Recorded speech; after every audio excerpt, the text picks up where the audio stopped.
राम राम सबको। कैसे हो आप सब लोग? आई होप सब लोग अच्छे होंगे, खुश होंगे।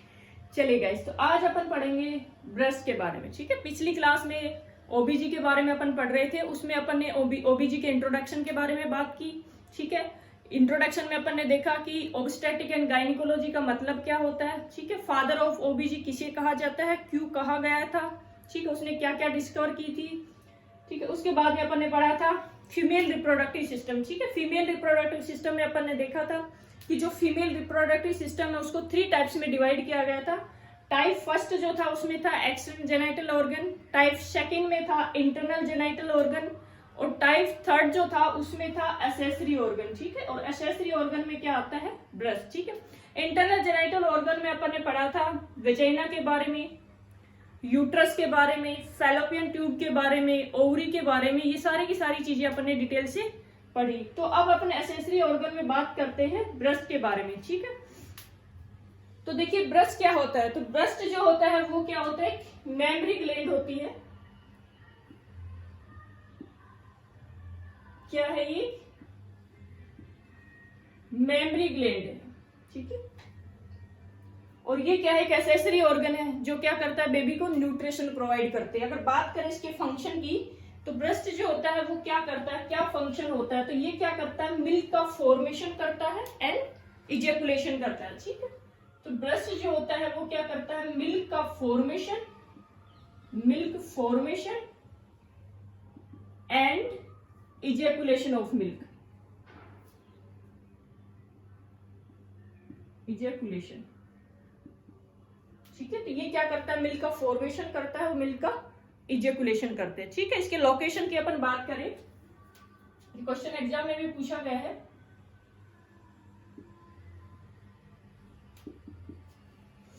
तो देखिए ब्रेस्ट जो होता है वो थर्ड रिब से लेके 7th रिब्स में भी जो एंटीरियर चेस्ट वॉल होती है वहां तक ये क्या होता है, एक्सटेंड होता है। ठीक है, तो इसकी लोकेशन की अगर बात करें तो देखिए ब्रेस्ट जो होता है वो थर्ड रिब से लेके 7th रिब्स तक एक्सटेंड होता है एंटीरियर चेस्ट वॉल में या मिड क्लेविकल लाइन के लेवल तक। ठीक है, अब इसकी स्ट्रक्चर अपन बनाते हैं। तो यहां पे अपन देखेंगे कि इसकी जो लोकेशन है वो कहां से कहां तक है। तो ये थर्ड रिब से लेके और कहां तक एक्सटेंड रहता है, 7th रिब्स तक। और ये क्वेश्चन पूछा गया था एग्जाम में कि ब्रेस्ट की लोकेशन क्या होती है। ठीक है, अब पीछे की तरफ ये जो ब्रेस्ट होता है पीछे की तरफ एक स्पेसिफिक सस्पेंसरी लिगामेंट्स पाए जाते हैं, और ये जो सस्पेंसरी लिगामेंट होते हैं, सस्पेंसरी लिगामेंट, ये क्या करते हैं, इस ब्रेस्ट को सपोर्ट करते हैं पीछे से। ठीक है, इनका क्या फंक्शन होता है, तो ये क्या करते हैं, पीछे से ब्रेस्ट को क्या करते हैं, सपोर्ट करते हैं। ठीक है, और ये जो स्पेसिफिक लिगामेंट होते हैं इनको बोलते हैं कूपर्स लिगामेंट। ठीक है, तो यहाँ पे अपन देखते हैं कि ये जो स्पेसिफिक लिगामेंट है इनको क्या कहा जाता है, कूपर्स लिगामेंट कहा जाता है, कूपर्स लिगामेंट। यदि ये क्वेश्चन पूछा गया था कि कूपर्स लिगामेंट कहाँ पाए जाते हैं, तो ब्रेस्ट में कूपर्स लिगामेंट क्या है, सस्पेंसरी लिगामेंट होते हैं जो क्या करते हैं, ब्रेस्ट को पीछे से सपोर्ट करते हैं। ठीक है,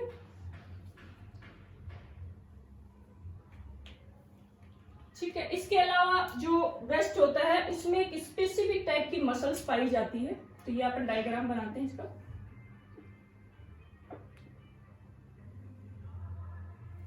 तो ये जो ब्रेस्ट होते हैं इसमें क्या होता है, एक स्पेसिफिक टाइप की मसल्स पाई जाती है, और ये जो स्पेसिफिक टाइप की मसल्स होती है इनको क्या कहते हैं, पेक्टोरेलिस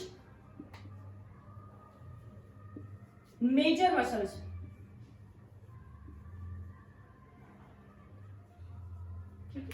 तो ब्रेस्ट में जो एक स्पेसिफिक टाइप की मसल्स पाई जाती है जिसको बोलते हैं पेक्टोरेलिस मेजर मसल्स। ठीक है, अब देखिए ये आगे की तरफ जो प्रोजेक्शन वाला पोर्शन होता है इसको बोलते हैं निपल।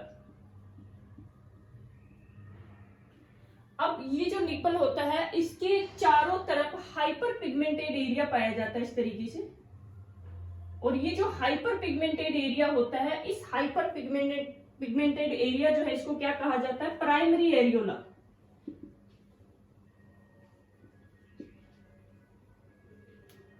ठीक है, और यहाँ पे ये जो प्राइमरी एरियोला होता है इसके चारों तरफ 15 से 20 सीबेसी ग्लैंड पाई जाती है। यहाँ इसके चारों तरफ जो प्राइमरी एरियोला होता है, इस प्राइमरी एरियोला के चारों तरफ जो है 15 से 20 सीबेसी ग्लैंड पाई जाती है।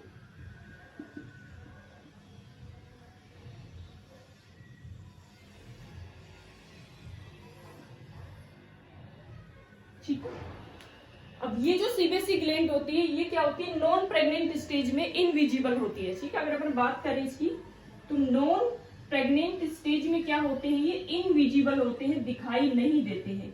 और प्रेगनेंसी में क्या होते हैं, ये विजिबल होते हैं। क्यों? क्योंकि प्रेगनेंसी में क्या होता है, जो प्रेगनेंसी हार्मोन होता है प्रोजेस्टेरोन हार्मोन की वजह से ये जो सीबेसी ग्लैंड होती है इनमें क्या होती है, हाइपरट्रोफी होती है। ठीक है, हाइपरट्रोफी होने की वजह से इन सेल्स की साइज क्या हो जाती है, एनलार्ज हो जाती है, एनलार्जमेंट इनमें हो जाता है। तो एनलार्जमेंट ऑफ जो सीबेसी ग्लैंड होती है प्रेग्नेंट स्टेज में उसको कहा जाता है मोंटेगोमेरी ट्यूबरकल्स। ठीक है, तो यहाँ पे अपन देखते हैं कि ये सीबेसी ग्लैंड जो होती है नॉन प्रेग्नेंट स्टेज में इनविजिबल होती है और प्रेगनेंसी में क्या होती है, ये विजिबल होती है। अब विजिबल किसकी वजह से होती है, तो अपन को पता है कि प्रेगनेंसी जो हार्मोन होता है जिसको बोलते हैं प्रोजेस्टेरोन हार्मोन, ये क्या करता है, इन सीबेसी ग्लैंड में हाइपरट्रोफी करता है। और हाइपरट्रोफी की वजह से ये सीबेसी ग्लैंड क्या हो जाती है, एनलार्ज हो जाती है। और एनलार्जमेंट ऑफ सीबेसी ग्लैंड उसको क्या कहा जाता है, तो उसको एक स्पेसिफिक नाम से जाना जाता है। तो उसको क्या कहा जाता है, मोंटेगोमेरी ट्यूबरकल्स। मोंटेगोमेरी ट्यूबरकल्स इसको कहा जाता है। इससे रिलेटेड कई बार क्वेश्चन जो है एग्जाम में पूछा जाता है कि मोंटेगोमेरी ट्यूबरकल्स क्या होता है, कौन सी ग्लैंड जो होती है उसकी हाइपरट्रोफी इसमें होती है, किस हार्मोन की वजह से होती है, तो प्रोजेस्टेरोन हार्मोन की वजह से होती है। जो सीबेसी ग्लैंड होती है इसमें क्या होती है, हाइपरट्रोफी होती है, जिसकी वजह से एनलार्जमेंट ऑफ सीबेसी ग्लैंड होती है। इसी को क्या कहा जाता है, मोंटेगोमेरी ट्यूबरकल्स। ठीक है, अब देखिए लगभग सेकेंड ट्राइमेस्टर में क्या होता है, 16 to 20 वीक ऑफ प्रेगनेंसी में क्या होता है कि ये जो प्राइमरी एरियोला होता है, इस प्राइमरी एरियोला के चारों तरफ एक और हाइपर पिगमेंटेड एरिया बन जाता है इस तरीके से, जो किसमें होता है, प्रेग्नेंट कंडीशन में होता है। ठीक है, और उस सिचुएशन में इसको क्या कहा जाता है, सेकेंडरी एरियोला। और ये कब बनता है, तो ये लगभग 16 to 20 वीक ऑफ प्रेगनेंसी यानी सेकेंड ट्राइमेस्टर में होता है। ठीक है, तो ये हो गया ब्रेस्ट के बारे में अपन ने देखा।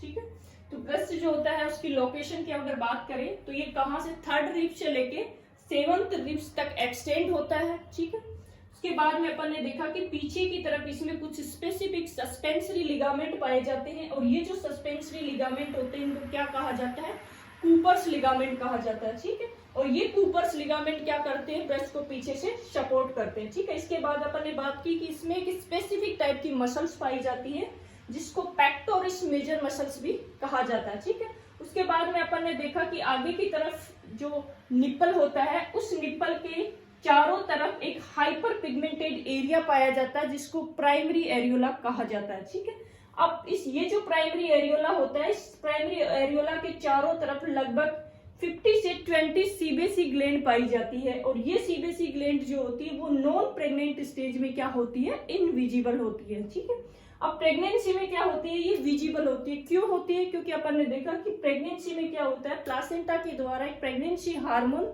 प्रोजेस्टेरोन हार्मोन का सीक्रेशन किया जाता है। ये प्रोजेस्टेरोन हार्मोन क्या करता है, इन सीबेसी ग्लैंड में हाइपरट्रोफी कर देता है। अब सीबेसी ग्लैंड में जब हाइपरट्रोफी होगी, सेल की साइज बढ़ने लग जाएगी, तो उससे क्या होगा, इनका एनलार्जमेंट हो जाएगा। एनलार्जमेंट ऑफ सीबेसी ग्लैंड जो है उसको एक स्पेसिफिक नाम से जाना जाता है, उसको बोलते हैं मोंटेगोमेरी ट्यूबरकल्स। ठीक है, अब ये मोंटेगोमेरी ट्यूबरकल्स जो होता है वो क्या करता है, प्रेगनेंसी को डायग्नोसिस करता है, ठीक है।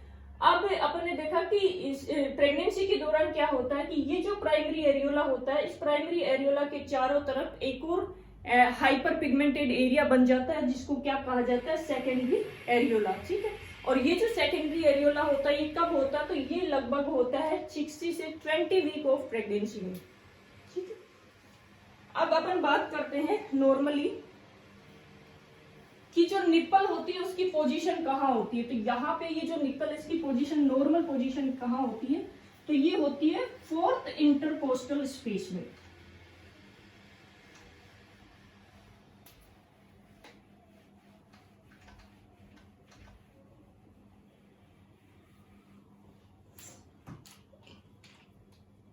तो ये जो निप्पल होती है इसकी पोजीशन कहाँ होती है, 4th intercostal space. Intercostal space का मतलब होता है कि जो दो रिब्स होती है उसके बीच का जो स्पेस होता है, इस स्पेस को बोला जाता है इंटरकोस्टल स्पेस, ठीक है।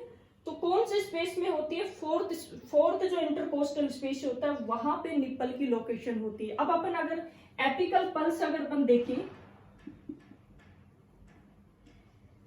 एडल्ट में अगर अपन एपिकल पल्स को हियर करते हैं, ठीक है, स्कल्ट करते हैं, तो कहां पे करते हैं ये, तो नॉर्मली एडल्ट की बात करें तो एपिकल पल्स जो होती है वो कहां पे सुनते हैं अपन, 5th इंटरकोस्टल स्पेस में। 5th intercostal space, 5th intercostal space का मतलब जो निप्पल होता है उसके जस्ट नीचे की तरफ अपन एपिकल पल्स जो होती है वो एक एडल्ट में सुनते हैं, ठीक है।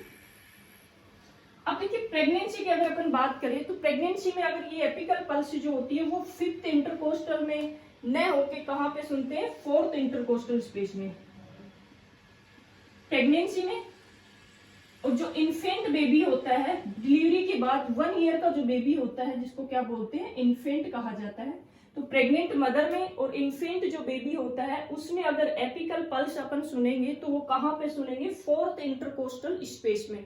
अगर नॉर्मली अपन एडल्ट की बात करें तो एडल्ट में कहां पे सुनते हैं वो एपिकल पल्स, कहां पे सुनते हैं, 5th इंटरकोस्टल स्पेस में। 5th इंटरकोस्टल स्पेस का मतलब होता है कि हमें पता है कि निप्पल जो है उसकी लोकेशन क्या होती है, 4th इंटरकोस्टल स्पेस होती है। तो इस निप्पल के स्लाइटली नीचे की तरफ जो होती है 5th इंटरकोस्टल स्पेस होती है, वहां पे स्टेथोस्कोप जो होता है उसको रख के और अपन एपिकल पल्स जो होती है वो स्कल्ट करते हैं, ठीक है। लेकिन अपन ने देखा कि प्रेगनेंसी और इन्फेंट जो होता है उसमें क्या कहां पे सुनते हैं अपन, 4th इंटरकोस्टल स्पेस में सुनते हैं। ऐसा क्यों, क्योंकि प्रेगनेंसी में क्या होता है, लास्ट ट्राइमेस्टर के दौरान क्या होता है कि यूट्रस जो होता है उसकी साइज बढ़ जाती है। अब जब यूट्रस की साइज, यूट्रस एनलार्ज हो जाता है तो वो क्या करता है, जो डायफ्राम होता है उसको ऊपर की तरफ पुश करता है। जब डायफ्राम ऊपर की तरफ पुश होता है तो इससे क्या होगा कि जो थोरेसिस कैविटी का एरिया होता है वो क्या हो जाता है, कम हो जाता है, जिसकी वजह से क्या होता है कि जो हार्ट होता है वो स्लाइटली ऊपर की तरफ शिफ्ट हो जाता है। अब हार्ट जब स्लाइटली ऊपर की तरफ शिफ्ट हो जाता है तो ये एपिकल पल्स अपन कहाँ पे सुनते हैं, हार्ट का जो एपेक्स पोर्शन होता है वहां पे अपन सुनते हैं, ठीक। तो हार्ट जब ऊपर की तरफ शिफ्ट हो जाएगा तो इसका एपेक्स पार्ट जो होता है वो भी शिफ्ट हो जाता है। जो ये 5th इंटरकोस्टल स्पेस जो होता है वहां से ये कहाँ चला जाता है, मतलब पहले ये कहाँ पे था, 5th इंटरकोस्टल स्पेस में था, ठीक है। अब प्रेग्नेंट यूट्रस की वजह से क्या हुआ, डायफ्राम ने इसको ऊपर की तरफ शिफ्ट किया। अब ये 5th इंटरकोस्टल स्पेस से कहां पे आ गई, 4th इंटरकोस्टल स्पेस में, ठीक है। और 4th इंटरकोस्टल स्पेस में अपन एपिकल पल्स जो है हियर करते हैं, ठीक है, किसमें, प्रेगनेंसी में और इन्फेंट में। तो ये हो गया एपिकल पल्स, ठीक है। तो ये अपन ने पढ़ा हार्ट के बारे में, हार्ट की स्ट्रक्चर के बारे में, आउटर स्ट्रक्चर के बारे में पढ़ा कि इसकी जो एक्सटर्नल स्ट्रक्चर किस तरीके से होती है, ठीक है। इसके अलावा अपन ने मोंटेगोमेरी ट्यूबरकल्स के बारे में भी पढ़ा, प्राइमरी एरियोला के बारे में भी पढ़ा, सेकेंडरी एरियोला के बारे में पढ़ा। इसके बाद में अपन ने देखा कि नॉर्मली जो एडल्ट होता है या नॉर्मली जो मदर होती है, नॉन प्रेग्नेंट जो महिला होती है, उसमें अगर एपिकल पल्स अपन सुनेंगे तो वो कहाँ पे सुनेंगे, 5th इंटरकोस्टल स्पेस में। और प्रेगनेंसी में कहाँ पे सुनेंगे, 4th इंटरकोस्टल स्पेस में। क्यों सुनेंगे इसका रीजन अपन ने जाना। अब अपन पढ़ेंगे इंटरनल स्ट्रक्चर ऑफ ब्रेस्ट, ठीक है। तो ये तो इसकी आउटर स्ट्रक्चर होगी, एक्सटर्नल स्ट्रक्चर होगी। अब बात करते हैं इसकी इंटरनल स्ट्रक्चर की, इसकी इंटरनल स्ट्रक्चर कैसी होती है।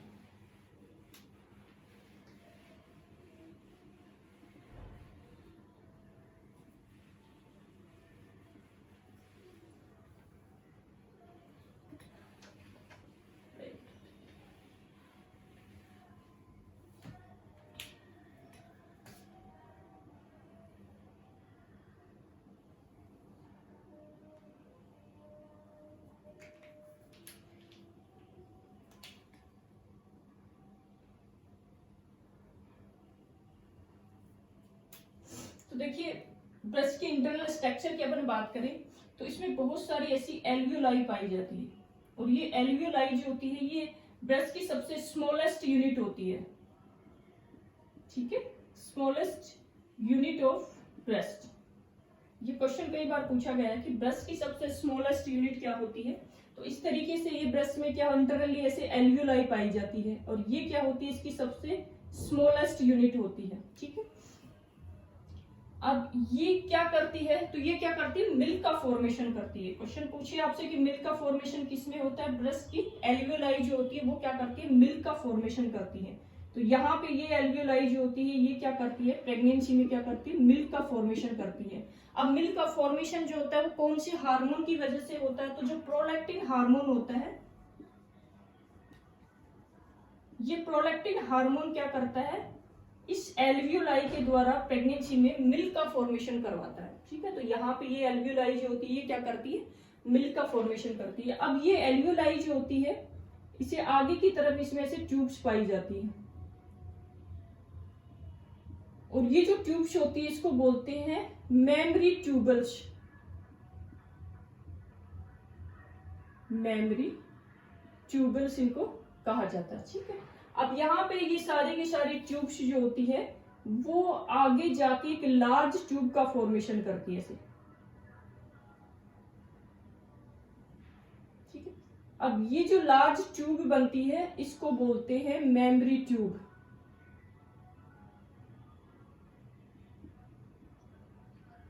और ये जो मेमरी ट्यूब होती है वो आगे जाके एक एनलार्ज स्ट्रक्चर बनाती है, इस तरीके से एक डायलेटेड स्ट्रक्चर ये बनाती है, और ये जो डायलेटेड स्ट्रक्चर होती है इसको बोला जाता है एम्पुला,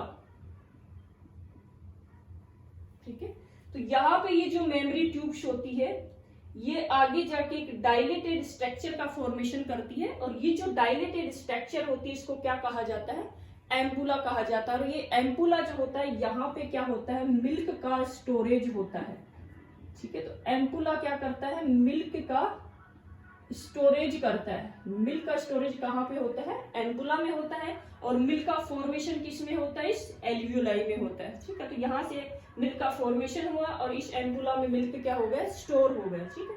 अब ये जो एम्पुला होता है, इस एम्पुला जो है वो आगे की तरफ फिर से एक डक्ट लाइक स्ट्रक्चर का फॉर्मेशन करता है, और यहाँ पे ये जो डक्ट लाइक स्ट्रक्चर होती है इस डक्ट लाइक स्ट्रक्चर को क्या कहा जाता है, लैक्टिफेरस डक्ट, लैक्टिफेरस डक्ट इसको कहा जाता है। और ये लैक्टिफेरस डक्ट जो होती है वो कहाँ ओपन होती है, तो यहाँ पे अपन ये देखते हैं कि ये क्या है, निप्पल है, तो ये निप्पल में जाके आउटर साइड में क्या होती है, ओपन होती है, ठीक है। तो ये हो गई इसकी इंटरनल स्ट्रक्चर। इंटरनल स्ट्रक्चर में अपन ने देखा कि ब्रेस्ट के अंदर जो है बहुत सारी एल्वियोलाई पाई जाती है, और ये एल्वियोलाई जो होती है ये क्या करती है, ये ब्रेस्ट की सबसे स्मॉलेस्ट यूनिट होती है, और ये क्या करती है, मिल्क का फॉर्मेशन करती है। अब मिल्क का फॉर्मेशन किसकी प्रेजेंस में होता है, तो जो प्रोलैक्टिन हार्मोन होता है प्रेगनेंसी के दौरान इसका सीक्रेशन होता है। तो इस प्रेगनेंसी के दौरान या लैक्टेशन वाली फेज में क्या होता है, ये प्रोलैक्टिन हार्मोन क्या कराता है, इस एल्वियोलाई के द्वारा मिल्क का फॉर्मेशन करवाता है, ठीक है। अब ये एल्वियोलाई जो मिल्क का फॉर्मेशन करती है वो मिल्क जो होता है वो कहाँ जाके स्टोर होता है, एम्पुला में स्टोर होता है, ठीक है। तो ये होगी इसकी इंटरनल स्ट्रक्चर। अब इसमें ये बहुत सारी एल्वियोलाई जो होती है, ये सारी की सारी एल्वियोलाई जो है ये आपस में मिलकर के कम से कम लगभग 100 लोब्स बनाती है, लोबुल्स बनाती है, और ये 100 लोबुल्स जो होते हैं ये आपस में मिलकर लगभग 15 से 20 लोब्स बनाते हैं। तो ये क्वेश्चन एग्जाम में पूछा गया था कि ब्रेस्ट जो होते हैं उसमें कितने लोब्स पाए जाते हैं, तो उसमें कितने लोब्स पाए जाते हैं, 15 से 20 लोब्स पाए जाते हैं। और इसमें बहुत सारी एल्वियोलाई जो होती है ये सारी की सारी एल्वियोलाई मिलकर के क्या बनाती है, अप्रोक्सीमेटली 100 लोबुल्स बनाती है, और ये सारे के सारे लोबुल्स मिलकर के क्या बनाते हैं, लगभग 15 से 20 लोब्स बनाते हैं, ठीक है। अब ये होगी इसकी इंटरनल स्ट्रक्चर। अब अपन देखते हैं कि ये जो मिल्क है इसका फॉर्मेशन कैसे होता है, और फॉर्मेशन होने के बाद में उस मिल्क का इजेकुलेशन किस तरीके से होता है, ठीक है। तो ये अपन यहाँ पे देखेंगे कि मिल्क का फॉर्मेशन कैसे होता है।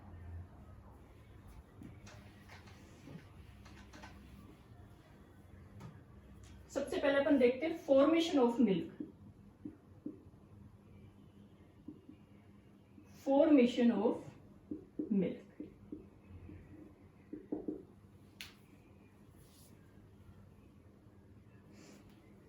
तो देखिए मिल्क का फॉर्मेशन कैसे होता है। अब जैसे ही बेबी जो होता है, ठीक है, डिलीवरी के बाद में जैसे ही बच्चा डिलीवर होता है, डिलीवरी होने के बाद में अगर नॉर्मल वेजाइनल डिलीवरी अगर हो रही है तो उसमें अपन विद इन हाफ आवर में क्या कराते हैं, आधे घंटे में क्या करवा देते हैं, ब्रेस्ट फीडिंग करवा देते हैं। अगर बच्चे की डिलीवरी जो होती है वो सीजेरियन से हुई है तो लगभग 4 घंटे बाद, है ना, 4 आवर बाद क्या कराते हैं अपन, ब्रेस्ट फीडिंग करवाते हैं। ठीक, ऐसा क्यों? क्योंकि जब सीजेरियन सेक्शन होता है तो उस दौरान जो मदर होती है उसको कुछ सेडेटिव दी जाती है, एनेस्थीसिया वगैरह लगाया जाता है। एनेस्थीसिया वगैरह की वजह से एनेस्थीसिक जो एजेंट होते हैं उसके ब्लड में होते हैं, ब्लड से उसके ब्रेस्ट के थ्रू बच्चा अगर उस सिचुएशन में मिल्क का सक करेगा तो वो सेडेटिव एजेंट जो होते हैं वो मिल्क के थ्रू बच्चे में जाएंगे और उसकी वजह से वो उसके रेस्पिरेटरी सिस्टम को क्या कर सकते हैं, डिप्रेस कर सकते हैं।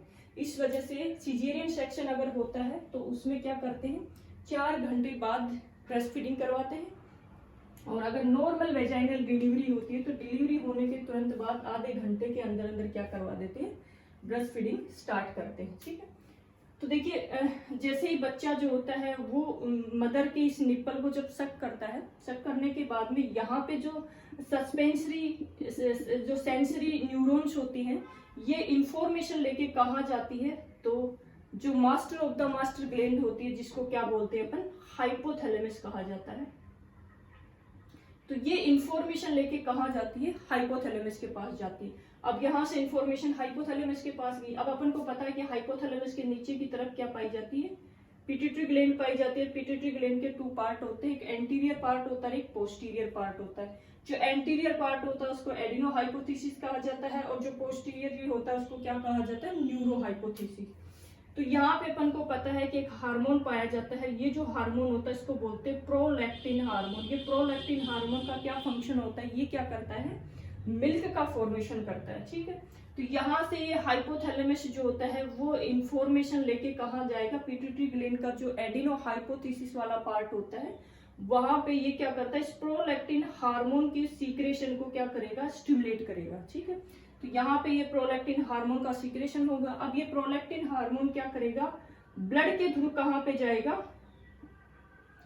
ब्लड के थ्रू ये प्रोलैक्टिन हार्मोन जो होता है वो ब्लड के थ्रू कहाँ पे जाएगा, तो ब्रेस्ट की जो एल्वियोलाई होती है वहां पे ये जाएगा और ये क्या करेगा, ये जो एल्वियोलाई होती है इनको क्या करेगा, स्टिमुलेट करेगा और इनसे क्या करवाएगा, मिल्क का फॉर्मेशन करवाएगा। अब इनसे मिल्क का फॉर्मेशन स्टार्ट हो गया। अब ये मिल्क जो होता है वो कहाँ जाके स्टोर हो जाता है, इस एम्पुला में जाके स्टोर हो जाता है। ठीक है, तो इस तरीके से मिल्क का फॉर्मेशन होता है। अब मिल्क का इजेकुलेशन कैसे होता है, तो वही होता है जैसे बेबी जो है निप्पल को सक करता है तो यहाँ से जो सेंसरी न्यूरॉन्स होते हैं वो इंफॉर्मेशन लेके कहाँ जाती है, हाइपोथैलेमस के पास जाती है, उनको बताती है कि मिल्क का फॉर्मेशन तो हो गया, अब इस मिल्क का क्या करना है, इजेकुलेशन करना है।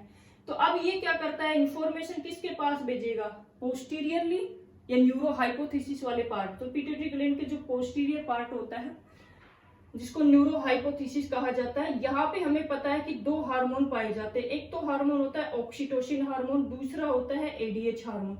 अब दोनों के दोनों हार्मोन का फॉर्मेशन तो हाइपोथैलेमस में होता है लेकिन स्टोरेज कहाँ पे होते हैं, ये पोस्टीरियर जो पिट्यूटरी ग्लैंड होती है उसका पोस्टीरियर पार्ट या न्यूरो हाइपोथीसिस में क्या होते हैं, ये स्टोर होते हैं। तो यहाँ पे ये क्या करता है, इस ऑक्सीटोसिन हार्मोन को के सीक्रेशन को ये स्टिमुलेट करेगा और ये ऑक्सीटोसिन हार्मोन जो होता है वो क्या करता है, ब्लड के थ्रू कहाँ पे आएगा ये, तो ये ब्लड के थ्रू कहाँ पे आएगा, इस एम्पुला वाली जो पार्ट होता है, एम्पुला की जो मसल्स होती है इसमें क्या करता है, ये कॉन्ट्रैक्शन करता है। जैसे ही एम्पुला की मसल्स जो है इनमें कॉन्ट्रैक्शन होगा तो यहाँ पे ये जो ब्लड होता है वो इस लैक्टिफेरस डक्ट के थ्रू कहाँ पे होएगा, निप्पल के थ्रू बेबी का जो कैविटी होती है, ओरल कैविटी होती है उसमें ये जाएगा। तो इस तरीके से मिल्क का फॉर्मेशन होता है और इस तरीके से मिल्क का इजेकुलेशन होता है। ठीक है, तो यहाँ पे अपन ने पढ़ा कि ब्रेस्ट क्या होता है, ठीक है, उसके एक्सटर्नल स्ट्रक्चर के बारे में बात की, इंटरनल स्ट्रक्चर के बारे में बात की। ठीक है, उसके बाद अपन ने पढ़ा कि ब्रेस्ट का मेन फंक्शन क्या होता है, तो ये क्या करता है, मिल्क का फॉर्मेशन करता है और मिल्क का इजेकुलेशन करता है। ठीक है, तो किस तरीके से ये मिल्क का फॉर्मेशन करता है और किस तरीके से ये मिल्क का इजेकुलेशन करता है। ये सारी चीजें अपन ने पढ़ी। तो आई होप आप लोगों को ये चीजें समझ में आई होगी। Thank you.